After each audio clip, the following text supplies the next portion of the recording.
Hi guys, welcome back to our Euro 2020 piece that we're doing. This is our second episode, so quite a bit to talk about in this one. We've got a few matches that have happened, that have taken place. So let's get straight into it, I guess. So the first match was the opening match. I think I predicted 1-0 to Turkey. You predicted a draw. No, did you predict? I predicted a draw because I thought this Italy team were quite, I don't know, decrepit, old. But idiot me should learn from the past and know that the Italians are very, very, very well organised. Those bloody good-looking bastards. And then even the staff look amazing in their suits. Let's not forget that Mancini looking like some kind of debonair. They do look very dapper, don't they? So dapper. They did look very dapper. I was very impressed with their suits. Well, I predicted 1-0 to Turkey without realising that Italy were on an 8-game winning streak coming into that. Really, shouldn't we? Yeah, we should do our homework. We really should do our homework. You can be bothered. I mean, this is Slapdash. This is. I told you, Shoddy Productions. Yeah, Slapdash. But no, Italy are going to be a handful for anybody. They might not have the quality up front, because they did have a few chances that the goal scorers didn't take, but they're efficient. They are. The pressure that they put on the Turks didn't turn up really. Not really. No, I was quite disappointed with Turkey. I thought it'd be more of a tight game, but as soon as that first goal went in, with the unfortunate own goal, obviously they kept it controlled in the first half. It's quite boring, wasn't it? It was 0-0. Yeah. And then the unfortunate own goal, and that just sort of loosened the defence of Turkey. But Turkey didn't turn up, and Italy, the press looked relentless. And that is going to be a handful for any team, even a team like Turkey sitting back, or I think even more dangerous for a team that are playing out. That high pressure, counter-attacking wise, Italy looked decent. Yes. And it shows. It's not all about fantastic names on the piece of paper. It's about how well they gel together, the cohesion between everyone. They know each other. They play in the same league. There's lots of players from the same team that are part of this team, and they've all done well. And I think that matters a lot in big game tournaments. Look at Germany as well, same sort of thing. Yeah, I think the other thing we're forgetting with Italy is that they have a very very good blend of youth and experience. It's almost perfect. And a great manager. Yeah. And great staff. Look, we saw Vialli, and we saw that other player that you were on about earlier. Attilio Lombardo was there. There you go. I don't know who he is, but there you go. The bald guy who used to play for Sampdoria, who I believe is now a coach at Sampdoria now as well. But it was nice. Nice seeing Vialli. I know he's going through cancer at the moment, which is, wish him all the best. But for him to turn up and looking like, I don't know, it's just something nice about seeing. I always rated Vialli as a manager. Even at Chelsea. Yeah. I just thought he was unlucky. But oh, excuse you. Sorry. No, I thought Italy did well. I really did. I beg your pardon. Apologies there. Sorry. The only thing I have to discuss. What did you think about the ball entrance on the on the remote control feet of you? Yeah. I want to believe that that's a COVID thing. No, it was just for that game, because they wanted to say, VW, we are the sponsors, so we're going to get this remote-controlled car. It's so... It reminded me of classic European bullshit. You know, like Eurovision, where there's just weird stuff. Yeah. This is what that wackiness. Yeah, it's the corporate thing. I know, we've got millions of eyes looking at us. Let's go and do something silly and make ourselves look stupid. Yeah. I didn't think much of it. I didn't think much of it at all. Gimmicky, unnecessary. But I was watching the game with one of my friends, and this was at work. So I work for this particular company. They said to me, excuse me. Sorry. They said to me, why are England in this? Isn't this like the Euros? I was like, we've left the European Union, not Europe, the continent. You haven't just taken. And I'm like, you're literally working. Luckily, they don't work in the production bit. Yeah. I'm like, what? Even you don't know this? We haven't just taken a set of oars out. Oh and yeah, so that paddled was ourselves very away from- hilarious. Me experiencing this game. But yeah, I thought that game was quite entertaining. A decent start to the tournament. A bit of a weird game to choose, but there we go. Disappointing from Turkey, though. Very disappointing. But from Italy, the right result in the end. Yeah, but I do think the next game for Turkey, I think they'll be better. I think they'll be. Well, they can't be any worse, can they? So I do think they'll be better. Yeah, 100%. The next game, Wales, Switzerland, the day after. What did you think? I thought Wales were lucky, and I think Switzerland dealt them a bit of a favour as well by taking off Shaqiri so early in the second half. I think that was the game changer. I think Switzerland were in control. Wales didn't get started. And then as soon as Shaqiri... I don't understand this substitution. I'm not a fan of negative substitutions. Either a like for like, or you try and go a bit more attacking. Not a attacking player for a defensive midfielder. As soon as that happened, all their outball, their impetus of Switzerland just went away, and all they did was just allow the pressure to come towards them. And they sat back, and they allowed Wales to get back into the match, didn't they? And, Yeah. and it's it's the same in every sport. If you're winning against someone, you put your foot on their throat. Exactly, you don't let go. You don't let go. You put your foot on their throat, and you push down, and you stifle them. You don't just win. You go for it. So early, if you're going to take off your main attacking threat so early in the second half, all you're going to do is just invite your opposition to come back into the match. I thought this was completely the manager's fault. It's not. Switzerland should have won that 1-0. But Wales were a threat. The header that was scored by, what's his name? I forgot his name now. Oh my god. Yeah, me too. Brave guy though. The brave guy. He's had his head fractured. What's his name? Bear with me 2 seconds. I will find out. But you should have had this in your notes. Really, I know I didn't have this in my notes. How unprofessional of me. How very shoddy productions. I mean, this is very shoddy productions. But Kiefer Moore. Kiefer Moore. I even loved that he had red round his head. It reminded me of Paul Ince, that style of typical British stuff. Paul Ince, but Terry but Butcher. the guy I didn't realise had a fractured head. He had a cut on his head and still headed the ball. I don't mean in the same game. I mean, he had a fracture previously on his skull. Fair play to him. A proper target man, old school playing. And then look, they're only playing the game that's in front of them, and Switzerland made a mistake. And it showed character. Wales showed character. They were sluggish to start off with, but after that goal went in, the energy levels were raised. They could have got a winner, I think. I think there was a header that was missed.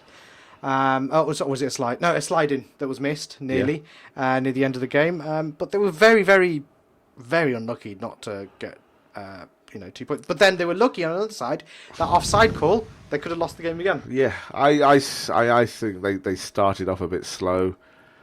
Again, it felt a bit deflated from them when they started off. I felt overall in the match, I felt they were lucky, and I felt that Switzerland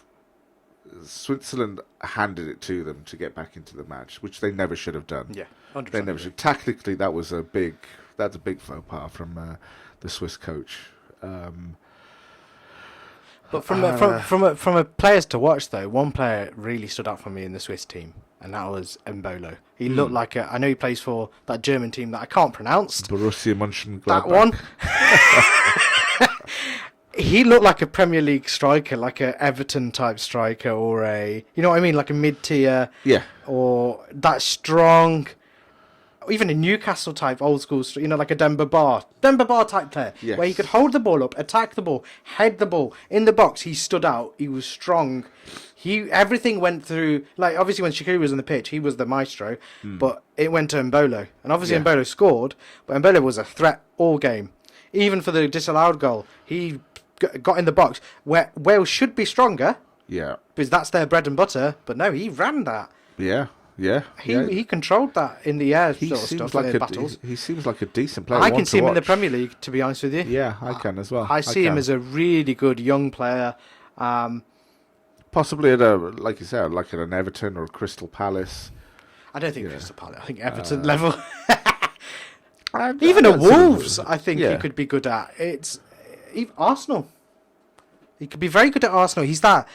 They need a focal point striker. Yeah. He held the ball up. He was Well, strong. you don't think what they have? I think Aubameyang, I think Lacazette? I know this is going off on a tangent, but I think Aubameyang and Lacazette need European football, and I think they're gone.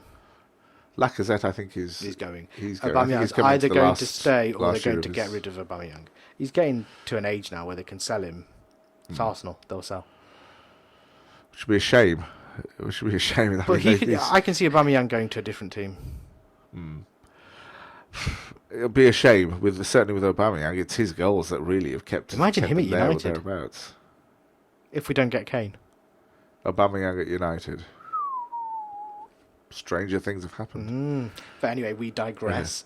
The last game that we're going to talk about in this little episode is Belgium versus Russia, which we're going to talk about the other game, the unfortunate game between Denmark and Finland in our next episode.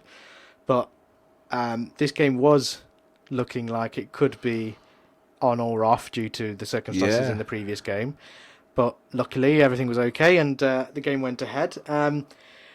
The game was in Russia, so unfortunately the knee took a battering, and I have to respect Lukaku and the Belgians for standing up, looking the Russian players in the eye, and the crowd who were very hostile during this moment.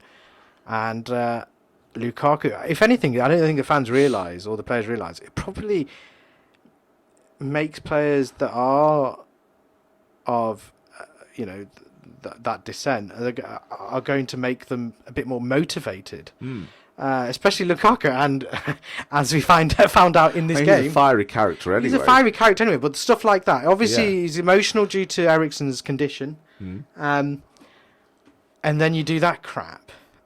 Yeah. It's just, and then he scores twice, and it makes him, Well, the Russian team, they dig their own grave, I guess, in that match. They were always going to lose it. I mean, from I then have on. to say they were piss poor. I was severely disappointed. I thought they would be organised, but within minutes they are defensive mistakes. You can't have defensive mistakes around Lukaku. He is a fox in the box. That's one thing. You should get around his left peg. He will finish the ball. Yeah, I mean, I still think It's just his first touch. Yeah, I still think his first touch is a bit suspect, a little bit But look, suspect. he's a scoring machine. You cannot deny Yeah, he can put the yeah. ball in the net, and sometimes you need that. Yeah, I mean, I don't know, sometimes you do need that. Yeah, I do feel that his left foot is almost like a sand wedge. And He scored with his right as well. Yeah. And that was the surprising. The thing about Lukaku is that he has a lot of momentum, a lot of inertia, and it is like a big unit Bulldozer. coming right towards you. And look, when he's on a roll and he's in form, He has got bulk confidence. and pace. That He guy. looks leaner, Yeah. which is dangerous in my Yeah. opinion. No one's going to get the ball off him in the air, on the ground. With De Bruyne coming back and Witsel hopefully coming back from injury, that Belgian team is seriously dangerous. Yeah. With the Lukaku on form, he's going to be a handful for every central defender. Yeah. I don't care who you are. Well, they're the top team in the world as well, aren't they? FIFA's #1 team. Defensively, though, Belgium, aging, but I think with a, dare I say, a pacey English team, or a pacey French team, or Portuguese team, that defence will be tested. Yeah. But interesting. It was an interesting game. I was happy for Lukaku to score. Yes. In that circumstances, where with Eriksen, it was nice. The nice little, thing to camera he said. And against the unfortunate booing, it was just perfect. It was perfect. It was almost as soon as the booing took place from after the team took the knee, the writing was on the wall as far as I was concerned. Why are you motivating him even more? Yeah, It just shows absolutely. a lack of any understanding of what it Absolutely. is, what it's about. Yeah, I mean, for me, listen, if you think that way, that you oppose the taking of the knee, fine. You're entitled to Just do keep that. quiet for that 2 minutes. Just keep quiet quiet. for 10 seconds. Sorry. Yeah, keep quiet, or just get out of the stadium. Don't go to the stadium. If you're that bothered by it. if you're that bothered by it, don't go to the If you're stadium. that bothered about police reform, if you're that bothered about innocent people getting killed, yet they want to show some kind of... It's not politically thinking. They just want social justice. Yeah. That's it. Or social So equality. you're not a human if you don't support that. I'm sorry. It's not about... It is about rate, but it's about equality for everybody. Yeah, yeah. And you have to question why these people oppose it. Ill-advised, uneducated. That's all it is. And it's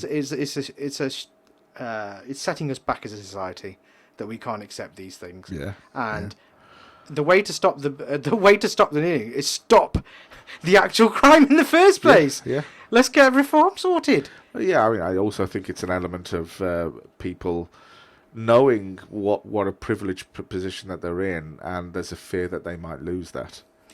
And then there's the issue: is why they shouldn't be doing this. Well, unfortunately, you're part of the problem. Then Yeah. that's why they'll do it even more. Yeah. Listen. I think if you think that's if you a think subject for that's, another episode. if you think that, just stay out of the stadium. Don't go. And voice your opinions as much as you like. But when your team and the people representing your country are there playing for you, they don't need to hear that, because all you're doing is giving your opposition the motivation, the impetus to play well against you, to play. 100%. You're inviting your opposition to give their best. No, I 100% agree with you. But all in all, let's get past that. Belgium played fantastically in a tough environment, and fair play to them. Lukaku is one to watch for the Golden Boot, in my opinion. I think so. Yeah, I think so as well. Yeah. So for the first couple of first 3 games really, barring the Denmark game, which we'll talk about in the next episode. Pretty decent start to the tournament. I think so. Very good, very interesting. It's always a bit slow, but fantastic. Remember, follow us on our socials: Twitter, Instagram, Big Brown Hairy, all one word. Let us know what you think. Comment on this video. Let us know if we're wrong or whatever. I'm sure some of you are going to be actually having a go at us. I'm sure the not take the knee parade will. I can't wait. Please bring it on. Or just direct it to Tuffy. Cheese Addict 77. I'm joking. Honestly, no. We want to have a sensible conversation with people. If they have the other opinion, we will have our opinion, and let's see where we can go. An actual adult conversation instead of you're wrong. Yeah. There's no place for knuckle dragging here. Let's have a sensible conversation about it. That's what it's all about.